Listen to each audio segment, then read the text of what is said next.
it finishes Tottenham 2, Chelsea 0 in this London derby.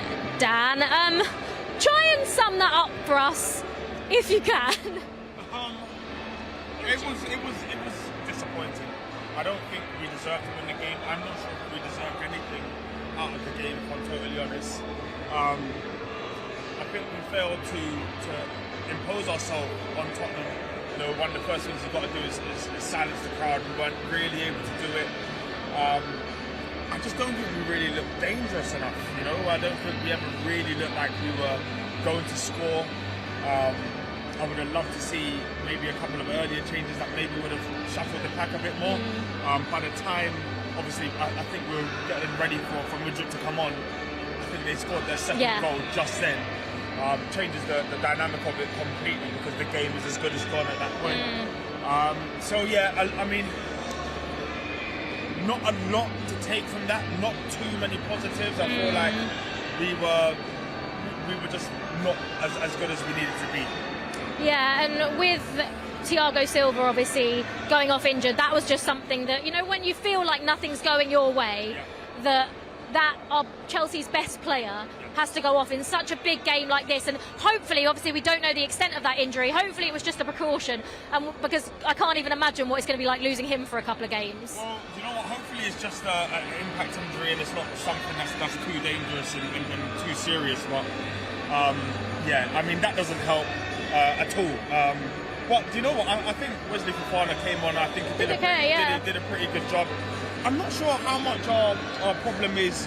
You know, obviously we've conceded 2 today, but I haven't been overly concerned with the amount that we concede. It's more the fact that we're not scoring any goals. We're scoring far less than we have been.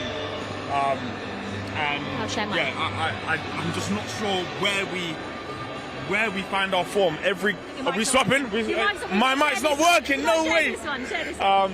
Yes, I'll put this down. I'm not sure where we're going to be able to find this form, but we're going to need Thiago Silva. Obviously, he's a huge part of this team, and he has been our best player for some time now. Yeah. You mentioned the chances going forward. We said, like, sort of pre-match, that testing Fraser Forster was something that we needed to do. We didn't really do that. Hit a couple of long-range shots that were almost straight at him, but everything today, if there was anything positive going forward, it came through Joao Felix again, didn't it?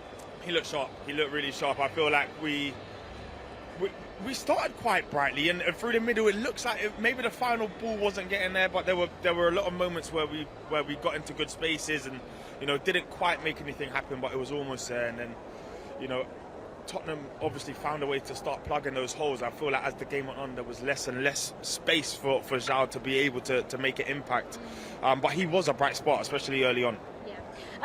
Obviously, the big talking point in the first half, there wasn't much to talk about in the first half, but the Hakim Ziyech red card that changed to yellow, it was a bit of a kerfuffle. No one really knew what was going on. However, it does feel like that they did come to the right decision in the end, and sort of the yellow card was probably the right decision. Yes, especially for us Chelsea fans. I feel like as soon as we saw Emerson... Spurs fans won't agree with that. And yeah, I said before the match we're due probably a good VAR decision, one that goes in our favour. I think we got it. Hakim obviously has to be careful. He does push the shoulder, but I think it slightly goes towards above the neck, and you know, you're in dangerous territory. I thought that bit of good fortune was the turning point. Was kind of the turning point. I think it was. It could have been if Chelsea had, you know, there was a chance it could have been. It could have been. I feel like that would have really ruined the game for us, and we would probably have, you know, an excuse for losing 2-0. Unfortunately, we don't. We just kind of had to dust ourselves off and realise that we didn't deserve to win today, and we got to go again. Yeah, and there's always, I suppose, conceding a goal is never good, but to come out after half-time when Graham Potter's just given a sort of half-time team talk and say probably keep it tight, we don't want to concede an early goal, and we go and concede an early goal. And do you know, to concede from like a strike from the edge of the box just makes it a little bit more frustrating, doesn't it? Yeah, I feel like Kerr makes just a slight shuffle to his right, which stops him getting back over to his left. Horrible time to concede, but we never really responded though after that, did we? We didn't. I thought maybe we'd get, you know, a quick response, but I think Tottenham just seemed to grow on that. I feel like they played us the way they probably should have. You know, they toughed it out, and they were quite physical with us as well. had everything that a derby should have in it, except we just weren't able to get the better of them and score the goals at important times. How do Chelsea get over this now? Or how do we get over this? Because this has been a real issue. I saw a stat at half-time, and it was Chelsea have scored 1 goal from their last 77 shots. What can Graham Potter do? What can these players do? Because I'm sure we saw it I've seen on social media, Mudryk, scoring goals. Everyone's scoring goals in training. What is the problem out there? I don't think we're shooting enough. In training we see all the clips of people hitting top corner, but they're shooting. I think a lot of times we're trying to walk the ball into the net or try and score the perfect goal. There was numerous times where I'd see somebody get into a decent position just outside the box and they opt to pass rather than hit it and try and work the keeper. I'm not sure if it is under instruction or whether they just think the pass is the best option, but a lot of times we play a pass and then we don't actually get a shot off at all. But for whatever reason, the football gods are not with us right now. We can't score goals.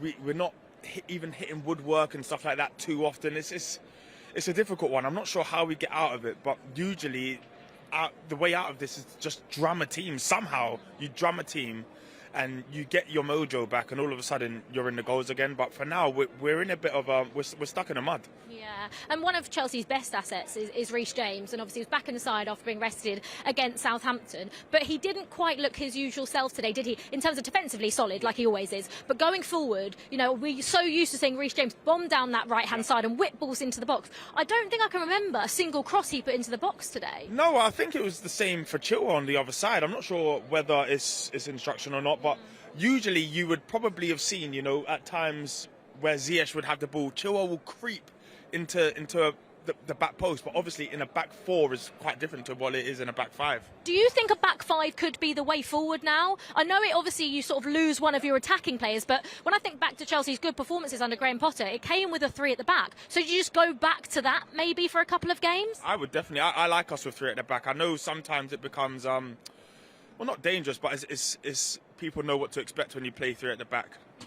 However, I think going forward you allow your wing backs in Chile and Reece to be able to really go on and affect the game. You commit your forward players to really have to drive forward to create space for Reece and Chilwell to be able to get up. So I've always liked us playing 3 at the back. I understand why you go for it at the back, but it's not seemed to work. It's not working for us. With the 3 at the back formation, obviously that basically means that Reece James and Ben Chilwell, or whoever plays right and left back, become your wingers. Yeah. Now Chelsea have just spent a lot of money on Mudryk, Madueke, a lot of those sorts of players, a lot of wingers. So is that maybe potentially a reason why we're not doing it? Because we've got players, but when I look back, those two going down those wings in those positions. Yeah. When we're at a 3 at the back, those two are so important. Yeah, I mean you do potentially, but not always. If you play 3-4-3.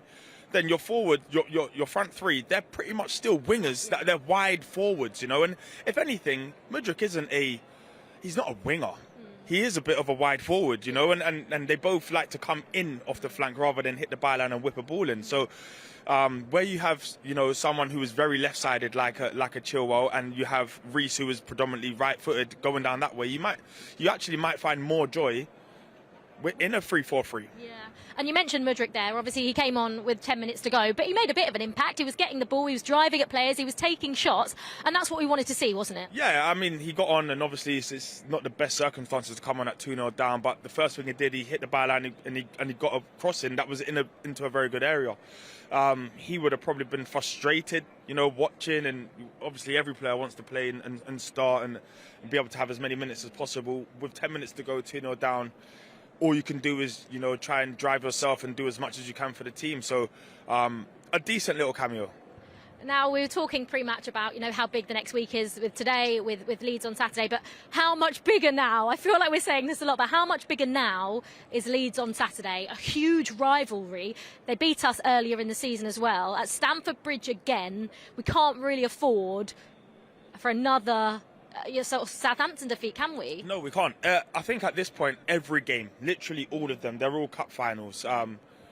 Our form is, on paper, very bad. I know there's still a lot of hope and promise, but our form on paper, when you actually look at it, it's not very good. So we need to find these points and these wins and these performances from somewhere.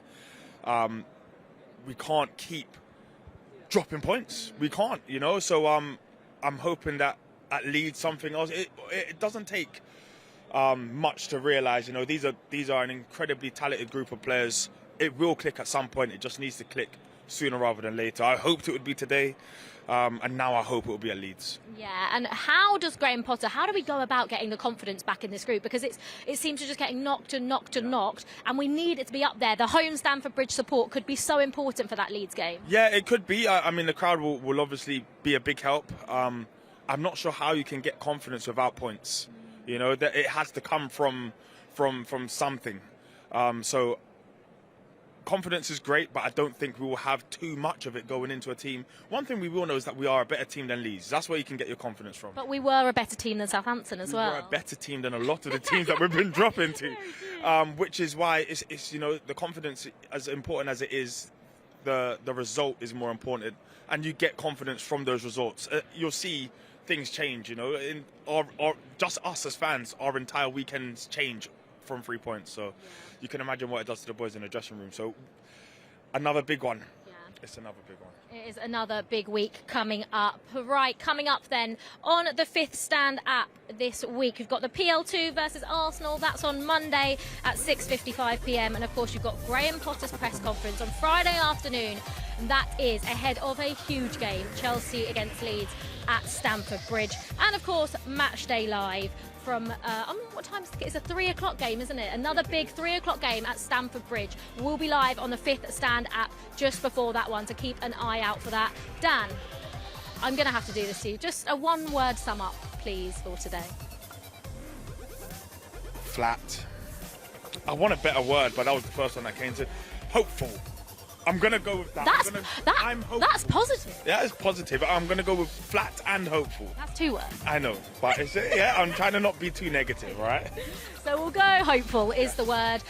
Thank you very much for watching Matchday Live. It wasn't to be today, a 2-0 defeat to Spurs, but we go again against Leeds. Another huge game for Chelsea, another huge game for Graham Potter, and hopefully we can get those 3 points. We will see you then. Bye-bye.